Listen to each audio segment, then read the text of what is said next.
அஸ்ஸலாம் வலைக்கும். குதிரைவாலி அரிசியில் நோம்பு கஞ்சி எப்படி செய்யலான்னு பார்க்கலாமா? 1 கப் அளவு குதிரைவாலி அரிசி எடுத்துக்கோங்க. அதுக்கு 1/4 கப் அளவு பாசிப்பருப்பு எடுத்துக்கோங்க. ரெண்டையுமே நல்லா வாஷ் பண்ணி அரை மணி நேரம் ஊற வச்சுக்கலாம். அது ஒரு பக்கம் இருக்கட்டும். இப்போ ப்ரெஷர் குக்கர் எடுத்துக்கலாம். அதில் 1 ஸ்பூன் அளவு எண்ணெய் ஊற்றி ஹோல் கரம் மசாலா ஆட் பண்ணிக்கோங்க.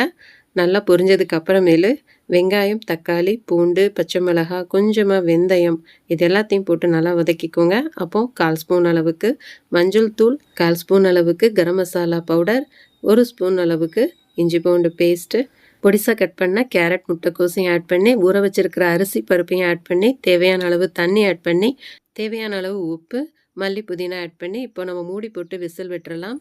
இப்போ ஓப்பன் பண்ணி விட்டு நல்லா மசிச்சு விட்டு மறுபடியும் தேவையான அளவு தண்ணி ஆட் பண்ணி ஃபைனலாக மல்லி இலை தூவி சர்வ் பண்ணோம் அப்படின்னா நம்மளுடைய நோம்பு கஞ்சி சூப்பராக ரெடி ஆயிடுச்சு. வீடியோ பிடிச்சிருச்சுன்னா லைக் பண்ணி சப்ஸ்கிரைப் பண்ணிக்கோங்க ஃப்ரெண்ட்ஸ். Thanks for